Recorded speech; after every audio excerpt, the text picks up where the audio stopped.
Heil og sæl, kæru hlustendur og verið hjartanlega velkomin í hlaðvarpið með lífið í lúkunum. Ég heiti Erla og stjórnandi hlaðvarpsins. Áður en við vindum okkur í þætti dagsins, þá vil ég þakka þeim sem gera þetta mögulegt. En mínir kæru samstarfsaðilar sem styðja við bakið á mér og bæði með trú, eldmóði og samvinnu sem skiptir öllu máli.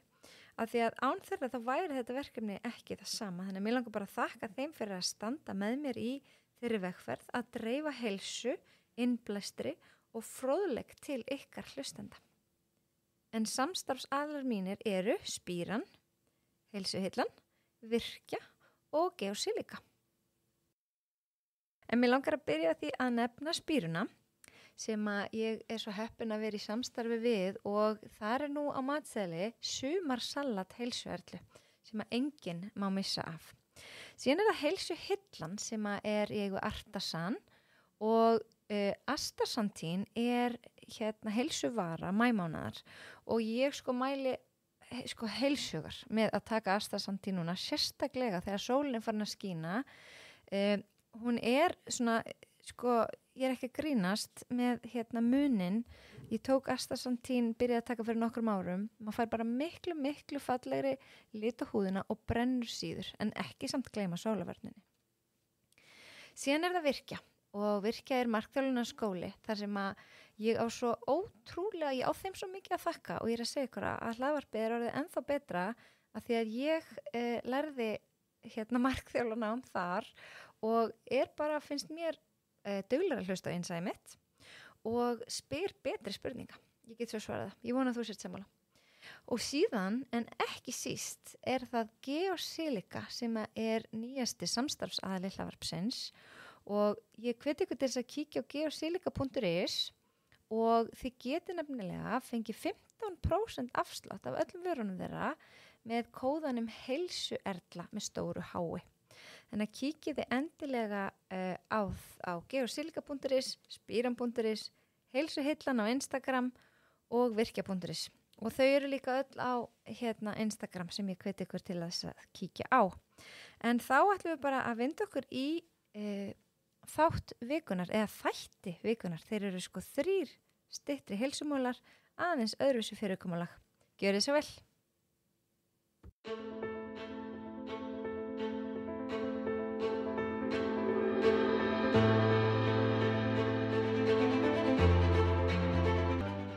Heil og sæl, kæru hlustendur og veriði hjartanlega velkomin í þennan nýjasta þátt af hlaðvarpinu með lífið í lúkunum. Hann með aðeins óhefðbundnu sniði. Við ætlum að taka hann upp í 3 lagi, 3 mismunandi heilsumóla í boði hans Ólafs Þórs Ævarssonar geðlæknis sem að koma til mín í annað sinn, eða eiginlega 3. sinn, eigum að segja þeim frá þessu. Hann kom inn það fyrir ári og í dásamlegt viðtal sem ég hvet alla til þess að hlusta á, jafnvel áður en þeir hlusta þessa 3 ef þeir hafa ekki hlusta. En svo kom hann inn í síðustu viku og við tókum upp alla 3 þættina. En tæknileg mistök urðu til þess að þeir vistuðust ekki. Þannig að hér eru við. Já. Takk fyrir að bjóða mér. Takk bara kærlega fyrir að koma líka og koma aftur. Það bara vá, takk fyrir ekki að vera tíma í þessu líka dásamlega veðri sem úti. Segðu. En bara verði hjartanlega velkomin og fyrsti heilsumólinn sem við ætlum að taka fyrir heimur geðlæknisins eða það ekki heimur geðlæknisfræðinar kannski? Jú. Já. En það nú hættulegt að bjóða geðlækni í það því það áhuga svið sem hægt að tala lengi. Já, einmitt. Ef við byrjum bara, hvernig vinnur geðlæknir? Geðlæknir vinnur náttúrulega eins og aðri læknar. Hann notar aðferðir læknisfræðinnar, það notu greining og til þess að ákveða hvaða meðferð sé nú heppilegust og líklegust til árangurs. Og greiningavinnan mjög skemmtileg, vil ég segja, í geðlæknisfræðinni. Og hún gerð með skoðun að sjá bara hvernig fólki líður. Heyra lýsingar þess,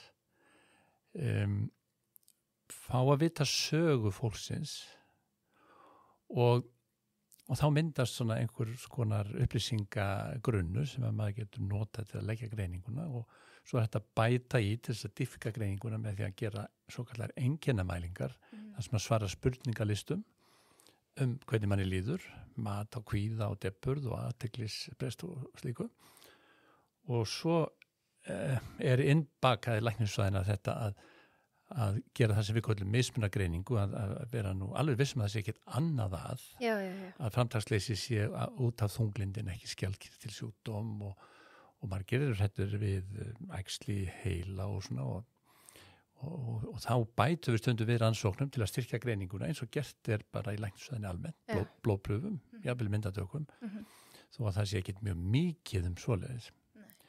Þannig að í greiningarferlinu hefst eila meðferðin því þá ertu að mynda tengslinn við sjúklingin strax og það er líka spennandi. Já, svona rannsóknar vinna. Þetta er í raun og veru rannsóknar vinna og það sem er kannski öðruvísi í þessu hotni læknisfræðinar bæði í greiningunni og svo líka í meðferðin þegar hún hefst að það er svo mikilvægt að það sé góð samvinna á milli læknisins og sjúklingsins. Þetta er ekki þannig að sjúklingurinn komi bara framtakslítill sjálfur upp á aðgerðarborðið og botlanginni sér tekinn.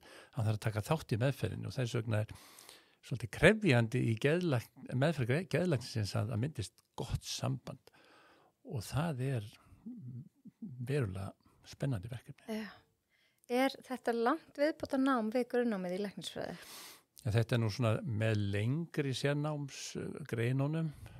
Maður fer sem sagt í læknisfræðina fyrst og tekur síðan starfsþjálfunina sem var áður kallað kandidatsár og er oft 2-3 ár og svo er sérnámið, það er oft á bilinu 4-6 ár og var áður ekki hægt að læra hér heima heldur erlendis en er hægt að læra núna heima sem að auðvelda hlutina.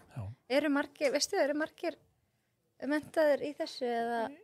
Það er mjög vel skipulagt sérnámi geðlækningum komið á orðið á Íslandi við geðdeildina á Landspítalanum og það eru eitthvað annan tug ungra lækna að læra geðlækningar þannig að það er bara væntanlega mjög góð endurnýjun sem gleður okkur sem erum að eldast. Já, hefur ekki alltaf verið líka eiginlega bara vöntun á geðlæknum, biðlistar og svona eða?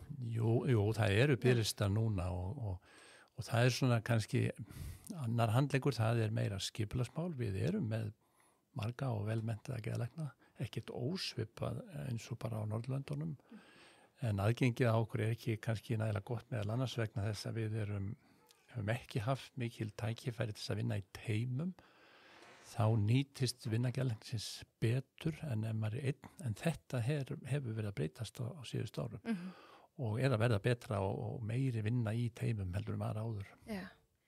En hvernig er þetta dálítið, þú veist, erfitt starf eða finnst þér, er alltaf vonum árangur? Já, stuttasvarið er já. Og það kemur mörgum á óvænt hvað árangur í geðlækningum er góður. Og við getum talað illkynja geðsjúkdóma sem eru erfiðir og hættulegir og við getum talað góðkynja sjúkdóma sem eru þá miklu algengari þar sem fólk nær á tiltölulega skömmum tíma fullum bata og þetta er ágætis orðanótkun til að sjá samlengingu í krabbameins umræðinni. Getur þú tekið dæmi bæði? Já, dæmi góðkynja geðsjúkdóm er þunglindi, milt eða meðaldjúpt þunglindi, þar sem að kannski er ekki alveg óskiljanlegt af hverju maður veiktist, það er kannski einhver álagstáttur eða eitthvað sem hefur komið upp á áfall og flestir læknast bara á nokkrum mánuðum, geta jafnvel bara læknast af sjálfu sér og svona margir kvíðasjúkdómar þó þau séu truflandi, þeir geta fyllt manni svolítið lengi en það er hægt að ráða við og margir eru bara duglegir í einhvers konar eigin meðferð að ná tökum á þeim. Dæmi illkynja geðsjúkdóm sem getur geðfalla fólk, það er til dæmis geðklofi eða alvarleg geðhvörf, það sem kallar bæpólar og svona þrálátir djúpstæðir kvíðasjúkdómar, þá með kannski þráhyggju og breiddin er mjög mikil í bæði í sjúkdómsgerðinni og alvarleikanum. Eru geðsjúkdómar, sko, er þetta eitthvað meðfætt eða er eitthvað sem gerist í heilanum?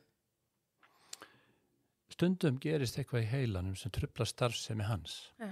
Og dæmi svoleiðis geðsjúkdóm eru þessi sjúkdómar sem ég talaði áðan sem illkynja. Til viðbótar getur maður nefnt Alzheimer sjúkdóm sem flokkaður þrátt fyrir allt sem geðsjúkdómar vegna starfsemi truflana. Andleg vanlíðan sem tengist til dæmis sjúkdóm eins og Parkinson sjúkdóm. Það starfsemisbreytingar í heilanum. Ja. En í svona áfalla vanlíðan og svona einfaldari kvíða og þunglindis sjúkdómum þá meira einhvers konar svona starfsemistruflunaræði eða viðbröð nema þessi sjúkdómar séu djúpstæðari og við getum talað svolítið betur en þá eftir í næsta þætti. Já, forvarnirnar. Já. En er þetta þá eitthvað ættgengt? Sumir geðsjúkdómar eru ættgengir og þá segjum við að þeir liggi í ættum og í sumum geðsjúkdómum talsveit mikil ættgengni en í öðrum ekki. Það til dæmis viss ákveðin ættgengni í Alzheimer sjúkdóm sem samt ekki eins sterk eins og öldrunaráhrifin. Okay. Og það ákveðin ættgengi skýr í geðklofa og geðhvörfum og ADHD. Já, maður heyrt það. Já, þannig að ættgengi skiptir miklu máli. Já. Og það getur hjálpað í greiningunni, en þá getur maður verið að hitta ungan einstakling sem kannski kemur úr fjölskyldu þar sem eru sjúkdómar sem hafa valdið skaða og truflun. Þá vil maður kannski vera ákveðnari að beita meðferð fyrir eða bjóða upp á forvarna meðferð. En hver finnst þér vera svona helsti miskilningurinn sem að fólk hefur geðsjúkdóma? Mér finnst þetta pínu fordómar. Veistu hvað ég á við með þessu? Já, nú hef ég unnið í þessu í nokkra áratugir og ég finn að þetta að breytast mjög mikið og hefur breyst mikið og fordómarnir miklu minni. En eitt sem að mér finnst að við ættum að geta breytt enn betur er að fólk skamma sín ennþá fyrir þessa sjúkdóma. Akkurat, já. Eins og það sé einhver skuldi því að þeir hafi valdið sjúkdómnum. Og það náttúrulega ekki rétt. Þú getur ekki kennt þér að þú hafi fengið MS sjúkdóm eða krabbamein og þó. Það hefur alltaf til dæmis áhrif ef að þú reykir þá ertu í meira hættu að fá krabbamein og þá komum við inn á forvarnirnar aftur. Og mér finnst líka miskilningur það hvað sé alvarlegasti sjúkdómurinn. Veistu hver hann er? Nei. Það er áfengissýkin. Já. Hún snertir svo marga. Er hún flokkuð sem geðsjúkdómur? Já, áfengisfíkn er geðsjúkdómur. Alvarlegasti geðsjúkdómurinn myndi ég þó að segja af þeim sökum að það eru svo margir sem að lendi í vandræðum. Það er mikil áhrif allir kring. Og svo það, nákvæmlega. Og þá kemur þetta aftur umræðan skömmina og hvernig við lítum á þetta, hvort við lítum á þetta sem sjúkdóm eða hvernig við horfum á það. En áfengisfíkn er alvarlegur geðsjúkdómur þar sem þarf stuðning, fræðslu, forvarnir og sérstaka meðferð, sérhafa meðferð. Ég tók nú viðtal við einn daginn alkohólisma og heilsu og mér fannst svo áhugavert að því hann talar alltaf þetta sem sjúkdóm og sem þetta náttúrulega er. En ég var ekki búin að hugsa þetta sem geðsjúkdómar, auðvitað er þetta geðsjúkdómar, maður bara svona, já. Já, þess vegna er þetta gott í umræðinu, hvað er eftirvarandi fordómar? Fordómar eru jú eitthvað sem er þekkingarleysi. Það var líka talið áður að sumir yrðu alkoholistar og aðrir ekki. Núna eru rannsóknirnar að benda meira til þess að við getum öll lent í þessu. Og þetta sé einhvers konar ferli sem við getum öll lent í og þess vegna er mjög mikilvægt að vera á varbergi með þetta. En það er nú samt þannig að út af meðal annars ættgengi að sumir eru viðkvæmari en aðrir. Veistu eitthvað af hverju það er? Það veit það í raun og veru enginn. Það voru gamla kenningar að það getur verið ákveðnar persónleika gerðir sem verið viðkvæmari fyrir áfengisfíkn en aðrir. Það er líklega ekki rétt. Þetta hefur eitthvað með efnaskiptin að gera og líka erfðirnar. Og eitt í viðbót, svo ég gleymi því ekki með miskilninga eða fordóma, það er þetta, að maður get ekki læknast að geðsjúkdóm. Það er ekki rétt, maður getur læknast að geðsjúkdóm, það er lang algengast að maður læknist að geðsjúkdóm og maður getur meira segja læknast að alvarlegum geðsjúkdóm en maður er heppinn. Já.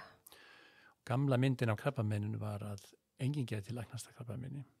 Gamla myndin fyrir 4-5 áratugum síðan var að enginn geti læknast af geðhvörfum eða geðklofa, en það er hægt. Það er nú dásamlegt. Það er dásamlegt. Er eitthvað þá sérstök tilvik sem standa upp úr í minningunni hjá þér? Þú veist, bæði gleðilega þeir við úr þínu starfi, geðlæknir. Sitja náttúrulega alltaf í manni tilvik þar sem að eitthvað hefur gengið sérstaklega illa og í talningum ef að fólk deyr sem að gerist jú því miður af geðsjúkdómunum. En svo eru mörg kraftaverk, ég hef séð alveg ótrúlega mörg kraftaverk í starfinu. Og ég nota það orð bara mjög meðvitaður vegna þess að þó að ég sé bjartsýnn, ég það nú eðlisfari, þá hef stundum séð og orðið vitni af sögum sem að eru bara hreint ótrúlegar. Hvernig fólk getur náð sér og stundum farið inn á svið í lífinu sem að maður bara átti ekki vona á. Já, það er það. En við talandum að vera bjartsýnn, hvernig þú tókst því að upptakan hefði klikkað. Já. það var svo bara til fyrirmyndar, ég segi, vá, ef einhver tekur þessu vel, þá er Ólafur. Þannig að já, en takk fyrir það aftur. Ég svo líka bara í tækifæri til þess að reyna að gera enn betur. Já, einmitt. Nákvæmlega. En hvað áhrif hefur þetta starf haft á þig, bara sem persónu? Já, þetta er spurning sem ég vildi gjarnan fá. Að ég reyna að segja frá því hvar sem ég get að áhrifin eru mjög jákvæð. Ég hef orðið bjartsýnni út af þessu og auðvitað er það þannig að ég hef séð miklar hörmungar og þjáningar af þessum sjúkdómum. En svona heilt yfir get ég sagt að samvinnan við fólk er nánast alltaf góð. Það eru undantekningar ef það er ekki. Og það er svo gefandi að sjá árangurinn, kannski þarf maður að vera þolinmóður, þetta tekur oft aldrei tíma. Og oft snýst þetta að fá fólk til þess að vinna sjálft í málunum og horfa á hlutina svolítið öðruvísi og ef það er komin geðföllun að geta þá einhvern veginn horst í augu við hana, kannski ekki sætt sig við hana, en finna leiði fram hjá henni. Og þetta er bara ótrúlega merkilegt ferli. Þannig að þetta hefur haft mikil áhrif á þig. Já, það hefur haft mikil og góð áhrif á mig. Sko það er eitt sem með dettur í hug, sko það er svo mikið talað í samfélaginu núna þarmaflóruna. Já. Og svona þetta, ef við sletti aðeins, gut-brain axis. Já. Þannig að tenging þarmaflórunar við geðslægið. Já. Þekkirðu þetta eitthvað? Já, aðeins til þess að taka smá formóla, af því við vorum ekki búin að tala um nýjungar og framþróun. Nei. Að það eru mjög miklar nýjungar og framþróun í geðlækningunum eins og öðrum greinum læknisfræðinnar, kannski sérstaklega hvað var þar lyfjameðferðirnar, líka samtalsmeðferðirnar og svo greiningarnar. En svo er svona meiri og ný þekking hvernig hlutinni virka, eins og minnið eða erðafræðin og svona nýjir hlutir. Við höfum reynda að vita það mjög lengi og okkur líður betur ef við erum með góða mat og allan í maganum. En þessi tenging er mjög merkileg og það er að koma mjög djúpstæðar rannsóknir á því hvað það er sem gerist. Erfðaefni sem er í okkur í meltingaveginum og utan á okkur á húðinni, það er mjög mikið, það er erfðaefni sem tilheyrir ekki okkur, heldur alls konar smáverum og veirum og bakteríum og við gætum bara horta á okkur sem hýsla fyrir þessar lífverur og svona er þetta líka inn í meltingaveginum og þau búa til ýmis efni sem dreifast með blóðrásinum líkamann og það er grunur að það geti einhvers konar efnabóð farið frá bakteríunum í gegnum taugakerfið upp í heilan. Þannig að það er efnabóð og það er taugabóð og sennilega fleiri leiðir sem að þessar örverur, nú aðalega verið að skoða bakteríunum líka veirur, geta haft áhrif upp í heilan. Sem er merkilegt við að heilin er afskaplega vel varin í inn í kúpunni bak við En blóðið kemst nátt alls þar. Já, en það er svo kallar blóðheila þröskuldur sem er svona efnafræðilegu þröskuldur sem að hindrar að eiturefni komist inn í heilan sem er mjög öflug vörn. En bakteríurnar, verunar, geta haft áhrif á starfsemi heilans. Já. Og þetta er bara mjög merkilegt. Já. Mér finnst þetta nefnilega alveg svakalega áhugavert að bara fólk sem hefur kannski verið að glíma við þunglindi, það bara læknast að breyta mataræðinu. Já, og þetta þekkjum við og vitum að, en svo er annar áhugaverður vinkill á þessu og það er þetta með orkuna. Margir af svona dularfullu sjúkdómunum sem við erum að glíma við í dag hafa einkennið þreytu. Já. Til dæmis í alvarlegri kulnun og á ýmsum tegundum af þunglindi og þessum svo kallar MS-sjúkdóm. Þá er þreyta eitt af svona einkennandi vandamálunum. Og þá er spurning hvort að þessi áhrif frá götninni geta haft einhverju áhrif á orkubúskap frumnanna, sérstaklega í heilanum. Og það eru til sjaldgæfi sjúkdómar sem eru orkuskipta truflanir inn í frumunum sem að hafa áhrif og þetta er svona allt svolítið á stígi kenninga, ekki vita nægilega mikið um þetta. Já, ok. En svo datt mér nú líki huga því það er alltaf verið að tala um breytingarskeiði, það er svo mikið í umræðinni núna bæði í þáttunum mínum og allstaðar að sko hormón. Já. Hormón hafa líka sko, ég hef heyrt um konur sem hafa verið greindar einmitt með þunglindi og kvíða en sem kom bara í ljós að þeim vantaði bara hormónu uppbót. Þegar þeir föttuðu það og þá hurfu öll einkennin depurðar og þunglindis. Já, það er ótrúlegt. Og það er vegna þess að sum einkenni geðsjúkdómana eins og kvíða og þunglindis eru ekki sértak fyrir ákveðna sjúkdóma eða sjúkdómaflokka og geta komið fyrir öðrum í öðrum sjúkdóm eða einhverju starfsemistruflun. Eins og til dæmis margar konur upplifa bara mikla depurð eftir fæðingu eða á vissum tíma í tíðarhingnum og svo framvegis. Það er ekki eins erfitt að greina þetta eins og fólk heldur fyrir þjálfaða lækna og við stólum miklu minna á blóðprufur og mælingar í svona stöðu þó að það sé oft gert. Þar hlustum við mjög mikið meira á lýsingar konunnar og þetta er þannig að við höfum heilan og mænuna, þetta er miðtaugakerfið, þetta er stjórnstöðin og svo höfum við úttaugarnar sem að skila boðunum út í líkamann og líffærin og taka við boðum á móti. Þetta er stjórnstöðin. Í þessu kerfi öllu eru viðtakar sem að hormónarnir virka á, alveg eins og hormónarnir virka á æðakerfi og þarna mótast bæði bara líkamsstarfsemin og líðanin. Þannig að það er ekkert skrítið að þessi einkenni séu svona margbreytileg og líkist hinum þessum sjúkdómi.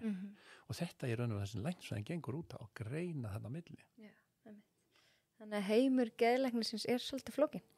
Já, hann er það vegna að sumt af því sem við erum að vinna við er ekki byggt á nægilega staðhæfri vísindalegri þekkingu.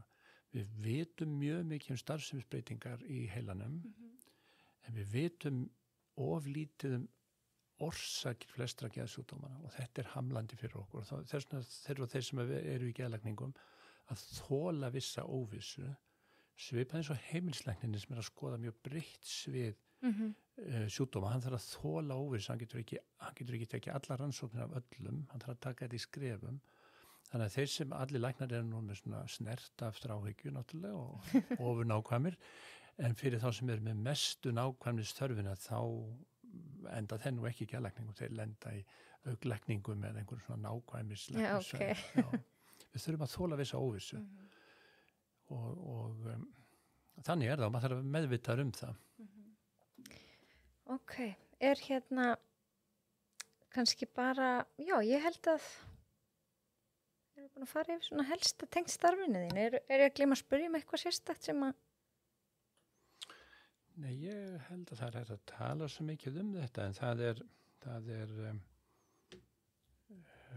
kannski eitt í viðbót sem tengir inn í umræðinni hinum þáttunum að ég held að fólk sé miklu opnara fyrir því að fara og hitta geðlækni í dag heldur var bara fyrir nokkur mánuðum síðan. Þá var nú orðið mjög slæmt ástand ef fólk vildi fara til geðlæknis. Unga fólki er miklu opnara fyrir þessu og maður heyrir sko hvernig talsmátinn hefur breyst, nú allt svo geðveikt flott, öll lögin í Eurovision eru svo geðveik, þetta er svona skringileg orðanótkun finnst mér sko. Það alveg rétt til maður auksir það svona. Já, og fólk talar oft og mér finnst það jákvæmt, það talar oft í svona greiningum, menn eru búin að segja ég er með ADHD áður en að segja í hvaða námið þeir eru og þetta er svona búið að opna svona mikið og ég held að það gagnist okkur öllum. Því að geðsjúkdómennir eru svo algengar að í fjórðu hverju fjölskyldu, af því að þú spurðir það, er alvarlegu geðsjúkdómar. Fjórðu hverju fjölskyldu? Í fjórðu hverju fjölskyldu er alvarlegu truflandi geðsjúkdómar og ef við horfum á lífsferilinn okkar, þá er svona næstum því annað hver lendir í því að verða geðveikur tímabundið á þann hátt að hann þyrfti helst að fara í meðferð. Annað hver einstaklingur? Næstum því. Wow. Ef þú horfir yfir allt æviskeið. Wow. En svo fáum við ofta eitthvað sem er kvíðið eða depress sem við hristum á okkur og komumst áfram út úr og sem er hægt að drekka án þess að við förum í einhverja meðferðir. Þetta er stórt. En við segjum þetta bara gott í bili og næsti þáttur er þá forvarnir í geðheilsu. Þannig ég ætla bara að veit hlustendum þess að hlusta áfram á fróðleiksmóla okkar Ólafs. Takk fyrir. Að lokum langar mig bara að minna á Instagramið Heilsu Erla og Facebook-hópin sem heitir Með lífið í lúkunum hlaðvarp. En þar setjum við stundum inn eitthvað svona bak við tjöldin, setjum við jafnvel inn spurningar og þar má setja inn hugmyndir ef þeir eru með hugmyndir af viðmælendum. Og svo að sjálfsögðu langar mig líka að hvetja alla til þess að gefa hlaðvarpinu 5 stjörnur á Spotify eða Apple og það hjálpa mér alveg rosalega að fá fleiri digga hlustendur eins og ykkur og koma þessu frábæra efni á fleiri staði af því að þetta er svo mikilvægur upplýsingar sem að fólki sem kemur til mín er að segja okkur frá að ég bara vona sem allra flestir fá að njóta. Og ég segi bara þangað til næst, hafið það alveg svakalega gott.